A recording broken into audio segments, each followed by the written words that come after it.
पूज्याय राघवेंद्राय सत्यधर्मरताय च भजतां कल्पवृक्षाय नमतां कामधेनुवे। ಓಂ ಶ್ರೀ ಗುರು ರಾಘವೇಂದ್ರಾಯ ನಮಃ. ಎಲ್ಲರಿಗೂ ಕೂಡ ರಾಯರ ಅನುಗ್ರಹ ಯೂಟ್ಯೂಬ್ ಚಾನಲ್ಗೆ ಸ್ವಾಗತ. ಇನ್ನೂ ಚಾನಲ್ನ ಯಾರೆಲ್ಲ ಸಬ್ಸ್ಕ್ರೈಬ್ ಮಾಡ್ಕೊಂಡಿಲ್ವೋ ಪ್ಲೀಸ್ ಸಬ್ಸ್ಕ್ರೈಬ್ ಮಾಡ್ಕೊಳ್ಳಿ.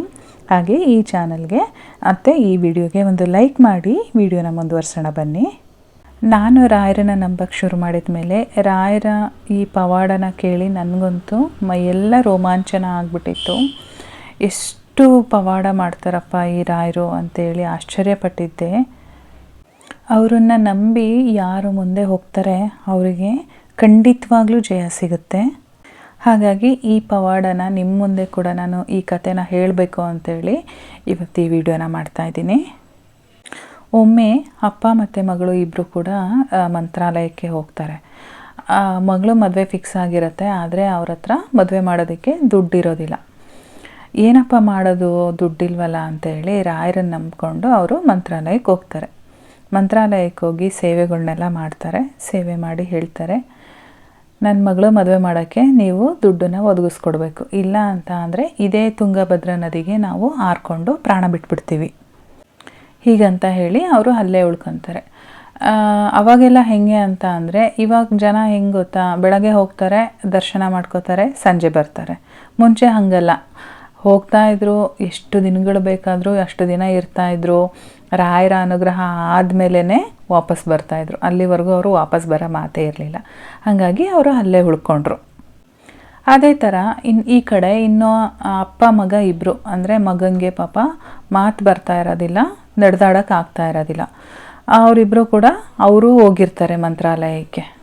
ಅವನಿಗೆ ಎಷ್ಟು ನಂಬಿಕೆ ಅಂತ ಅಂದರೆ ರಾಯರು ನಂಬಿದರೆ ಏನಾದರೂ ಮಾಡೇ ಮಾಡ್ತಾರೆ, ಒಳ್ಳೆಯದಾಗೇ ಆಗುತ್ತೆ ಅನ್ನೋವಷ್ಟು ಅಪ್ಪಂಗೆ ನಂಬಿಕೆ. ಅವರು ಕೂಡ ಹೋಗಿರ್ತಾರೆ. ಅವರು ಕೂಡ ರಾಯರಿಗೆ ಸೇವೆ ಮಾಡ್ತಾ ಇರ್ತಾರೆ. ಅವರು ಕೂಡ ಕೇಳ್ಕೊತಾರೆ, ನನ್ನ ಮಗನಿಗೆ ಅವನು ಹುಟ್ಟು ಮೂಕ ಮತ್ತು ಕಾಲಿಲ್ಲ ನಡೆಯೋದಕ್ಕೆ, ಅವನಿಗೆ ಹೆಂಗಾದರೂ ಮಾಡಿ ಕಾಲು ಬರೆಸಿ ಮತ್ತು ಮಾತಾಡೋಂಗೆ ಮಾಡಿ, ಅಲ್ಲಿವರೆಗೂ ನಾವು ಹೋಗೋದಿಲ್ಲ ಅಂತೇಳ್ಬಿಟ್ಟು ಅವರು ಕೂಡ ಅಲ್ಲೇ ಉಳ್ಕೊಬಿಡ್ತಾರೆ. ಈ ರೀತಿ ಕಷ್ಟ ಇರೋರು ತುಂಬ ಜನ ಹೋಗ್ತಾನೆ ಇರ್ತಾರೆ. ಆದರೆ ಈ ಎರಡು ಕಥೆಗಳನ್ನ ಯಾಕೆ ಹೇಳ್ತಿದ್ದೀನಿ ಅಂತ ಅಂದರೆ ಎರಡೋದ್ರಿಂದನೂ ಏನೋ ಒಂದು ಸಂಬಂಧ ಇದೆ ಅಲ್ಲಿ ಮುಂದೆ. ಹಾಗಾಗಿ ಎರಡು ಕಥೆಗಳನ್ನ ಹೇಳ್ತಾ ಇದ್ದೀನಿ. ಒಂದಿನ ಇವರು ಹಿಂಗೆ ಸೇವೆ ಮಾಡ್ತಾ ಮಾಡ್ತಾ ಅಪ್ಪ ಮಗಳು ಹೋಗಿದ್ರಲ್ಲ, ಸೇವೆ ಮಾಡ್ತಾ ಮಾಡ್ತಾ ಒಂದಿನ ಅಲ್ಲೇ ಮಲ್ಕೊಂಡಿರ್ತಾರೆ. ಮಲ್ಕೊಂಡಿದ್ದಾಗ ರಾಯರು ಕನಸಲ್ಲಿ ಹೋಗ್ತಾರೆ. ಕನಸಲ್ಲಿ ಹೋಗ್ಬಿಟ್ಟು ಹೇಳ್ತಾರೆ, ನೀನು ಬೆಳಗ್ಗೆ ಎದ್ದು ಇಷ್ಟು ಗಂಟೆಗೆ ಮಠದ ಮುಂದೆ ಬಾ, ಬಂದಾದಮೇಲೆ ಅಲ್ಲೊಂದು ಇಂಥ ಕಲರ್ ಬಟ್ಟೆನಲ್ಲಿ ಒಂದು ಗಂಟಿರುತ್ತೆ, ಆ ಗಂಟನ್ನು ತಗೊಂಡು ನೀನು ಓಡೋಗು ಅಂತ ಹೇಳಿರ್ತಾರೆ. ಹಾಗೆ ಈ ಕಡೆ ಅಪ್ಪ ಮಗ ಏನೋಗಿರ್ತಾರೆ, ಅವ್ರ ಕನಸಲ್ಲೂ ಕೂಡ ಬಂದುಬಿಟ್ಟು ನಾಳೆ ಇಷ್ಟು ಗಂಟೆಗೆ ನೀವು ಒಂದು ಇಂಥ ಬಟ್ಟೆನಲ್ಲಿ ಇಷ್ಟು ದುಡ್ಡನ್ನು ಹಾಕಿ ಒಂದು ಗಂಟು ಕಟ್ಬಿಟ್ಟು ಮಗ ಮತ್ತು ಆ ಗಂಟನ್ನು ಇಬ್ಬರನ್ನು ಅಲ್ಲೇ ಬಿಟ್ಬಿಟ್ಟು ನೀನು ದೂರ ಹೋಗು ಅಂತ ಹೇಳಿ ಈ ಅಪ್ಪನ ಕನಸಲ್ಲೂ ಕೂಡ ಬಂದು ಹೇಳಿರ್ತಾರೆ. ಇಬ್ಬರಿಗೂ ಸೇಮ್ ಟೈಮಲ್ಲಿ ಬಂದು ಕನಸಲ್ಲಿ ಹೇಳಿರ್ತಾರೆ. ರಾಯರು ಏನು ಹೇಳಿದ್ರೋ ಬೆಳಗ್ಗೆ ಎದ್ದು ಇವರು ಅದನ್ನೇ ಪಾಲಿಸ್ತಾರೆ. ಅಂತ ಅಂದರೆ ಆ ಹುಡುಗಿಯರಪ್ಪ ಏನಿರ್ತಾರೆ ಅವರು ಕೂಡ ಅಲ್ಲಿಗೆ ಬರ್ತಾರೆ. ಹಾಗೆ ಹುಡುಗನಪ್ಪ ಏನಿರ್ತಾರೆ ಅವರು ಕೂಡ ರಾಯರು ಹೆಂಗೆ ಹೇಳಿದರು, ಯಾವ ಕಲರ್ ಬಟ್ಟೆನಲ್ಲಿ ಹೇಳಿದ್ರು ಅದೇ ಕಲರ್ ಬಟ್ಟೆನಲ್ಲಿ ಅವ್ರು ಎಷ್ಟು ದುಡ್ಡು ಹೇಳಿದ್ರು ಅಷ್ಟು ದುಡ್ಡನ್ನ ಇಟ್ಬಿಟ್ಟು ಗಂಟು ಕಟ್ಬಿಟ್ಟು ಮಗನ ಕೂರಿಸ್ಬಿಟ್ಟು ಗಂಟನ್ನು ಅಲ್ಲಿ ಇಟ್ಬಿಟ್ಟು ಬರ್ತಾರೆ, ದೂರ ಬರ್ತಾರೆ. ಯಾರಿಗೊತ್ತು ರಾಯರ ಟ್ರೀಟ್ಮೆಂಟ್ ಹೆಂಗಿರುತ್ತೆ ಏನು ಅಂತ ಅಲ್ವಾ. ಹಾಗಾಗಿ ನೋಡೋಣ ಅಂತ ಹೇಳ್ಬಿಟ್ಟು ಅವರು ದೂರ ಬಂದು ನಿಂತ್ಕೊಂತಾರೆ. ಸೊ ಈ ಕಡೆ ಹುಡುಗಿ ಅಪ್ಪ ಬರ್ತಾರಲ್ಲ, ಅವ್ರೇನು ಮಾಡ್ತಾರೆ, ಆ ಗಂಟನ್ನು ನೋಡ್ತಾರೆ. ರಾಯರು ಹೇಳಿದ ಕಲ್ಲರಲ್ಲೇ ಆ ಗಂಟಿರುತ್ತೆ. ಇವ್ರೇನು ಮಾಡ್ತಾರೆ, ಆ ಗಂಟನ್ನು ಎತ್ಕೊಂಡು ಓಡೋಗ್ಬಿಡ್ತಾರೆ. ಇಲ್ಲಿ ಆ ಹುಡುಗ ಕೂತಿರ್ತಾನಲ್ಲ, ಇವು ಗಂಟನ್ನು ಎತ್ಕೊಂಡು ಹೋಗ್ತಾ ಇದ್ದಾರೆ ಅನ್ನೋ ಇದಕ್ಕೆ ದುಡ್ಡು ದುಡ್ಡು ದುಡ್ಡು ದುಡ್ಡು ದುಡ್ಡು ಅಂತ ಹೇಳಿ ಕೂಕೊಂಡು ಅವರಿಂದನೇ ಓಡೋಕ್ಕೆ ಶುರು ಮಾಡಿಬಿಡ್ತಾನೆ. ಅವ್ನು ನೋಡಿದರೆ ಹುಟ್ಟು ಮೂಕ, ಮಾತು ಬರೋದಿಲ್ಲ, ಹುಟ್ಟಿದಾಗ್ಲಿಂದನೂ ಮಾತು ಬರೋದಿಲ್ಲ, ಹುಟ್ಟಿದಾಗ್ಲಿಂದನೂ ನಡೀತಾ ಇಲ್ಲ. ಆದರೆ ಈಗ ಅವನಿಗೆ ಪರಿವೇ ಇಲ್ಲ, ನಾನು ಮಾತಾಡ್ತಾ ಇದ್ದೀನಿ, ಓಡ್ತಾ ಇದ್ದೀನಿ ಅಂತ. ಬಟ್ ಇವ್ರ ಹಿಂದೆ ದುಡ್ಡು ದುಡ್ಡು ದುಡ್ಡು ಅಂತ ಹೇಳ್ಬಿಟ್ಟು ಓಡ್ತಾ ಇದ್ದಾನಂತೆ ಅವನು.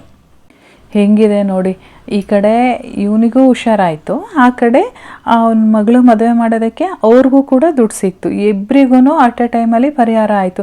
ಏನಕ್ಕೆ ಅವ್ರು ರಾಯರು ಹಿಂಗೆ ಮಾಡಿದ್ರು ಅಂತೇಳಿ ಕೊನೆಗೆ ಎಲ್ಲರನ್ನೂ ಕರೆದು ಕೂರಿಸಿ ವಿಚಾರ ಮಾಡಿ ಶಾಸ್ತ್ರ ಅವೆಲ್ಲ ನೋಡ್ತಾರಲ್ವ, ಅದೆಲ್ಲ ನೋಡಿದಾಗ ಗೊತ್ತಾಗುತ್ತೆ ಇವರು ಹಿಂದಿನ ಜನ್ಮದಲ್ಲಿ ಈ ಹುಡುಗ ಅವ್ರ ಮನೆಯವ್ರಿಗೆ ದುಡ್ಡು ಕೊಡಬೇಕಾಗಿರುತ್ತಂತೆ, ಸಾಲ ಇರುತ್ತಂತೆ.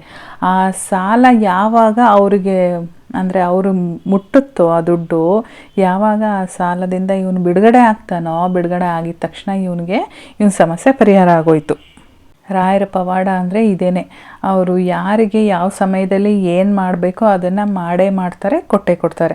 ತುಂಬ ಜನ ನನಗೆ ಕಮೆಂಟ್ ಆಗ್ತಾ ಇರ್ತೀರಾ, ನಾನು ಸುಮ್ಮನೆ ರಾಯರ ಪೂಜೆ ಮಾಡ್ತಾಯಿದ್ದೀನಿ, ರಾಯರ ವ್ರತ ಮಾಡಿದ್ದೀನಿ, ಇಂಥವು ಎಷ್ಟೋ ಮಾಡಿದ್ದೀನಿ, ನನಗೇನೂ ಮಾಡಿಲ್ಲ, ರಾಯರು ನಮ್ಮ ಪಾಲಿಗಿಲ್ಲ, ಹೀಗೆಲ್ಲ ಎಂತೆಂಥದ್ದೋ ಕಮೆಂಟ್ ಹಾಕ್ಬಿಟ್ಟಿದ್ದೀರಾ ನೀವು. ನಾನು ನೋಡಿದ್ದೀನಿ, ಅವ್ರಿಗೆಲ್ಲ ನಾನು ರಿಪ್ಲೈ ಕೊಟ್ಟಿದ್ದೀನಿ. ಸಮಯ ಬಂದಾಗ ಎಲ್ಲ ಒಳ್ಳೆಯದಾಗುತ್ತೆ, ರಾಯರನ್ನ ನಂಬಿ, ರಾಯರಿದ್ದಾರೆ ಅಂತ ಹೇಳ್ತಾನೆ ಬರ್ತಾಯಿದ್ದೀನಿ.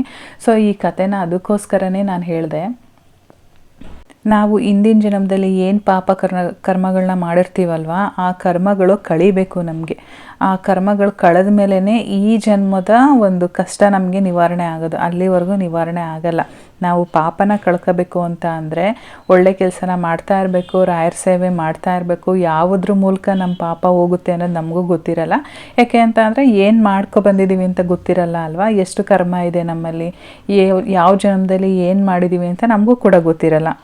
ಹಾಗಾಗಿ ಒಂದು ಒಳ್ಳೆ ಕೆಲಸ ಮತ್ತು ರಾಯರ ಸೇವೆನ ಬಿಡದೆ ನಾವು ಮಾಡ್ತಾಯಿದ್ರೆ ಖಂಡಿತವಾಗ್ಲೂ ನಮ್ಮ ಪಾಪಗಳು ಕಳೆಯುತ್ತೆ. ಯಾವಾಗ ನಮ್ಮ ಪಾಪ ಕರ್ಮಗಳು ಕಳೆಯುತ್ತೆ, ಅಲ್ಲಿಂದ ನಮಗೆ ಒಳ್ಳೆ ಟೈಮ್ ಶುರುವಾಗುತ್ತೆ ನೋಡಿ.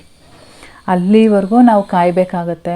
ಕಾಯ್ದು ನೀವು ಸುಮ್ಮನೆ ರಾಯರನ್ನು ದೂರಬೇಡಿ ದಯವಿಟ್ಟು, ಆ ಥರ ಎಲ್ಲ ಕಮೆಂಟ್ ಹಾಕ್ಬೇಡಿ, ರಾಯರಿಲ್ಲ ನಮ್ಮ ಪಾಲಿಗೆ ಅಂತ ಎಲ್ಲ ಕಮೆಂಟ್ ಹಾಕ್ಬೇಡಿ. ಅದು ನೋಡಿದಾಗ ನಿಜವಾಗ್ಲೂ ನನಗೂ ಬೇಜಾರಾಗುತ್ತೆ.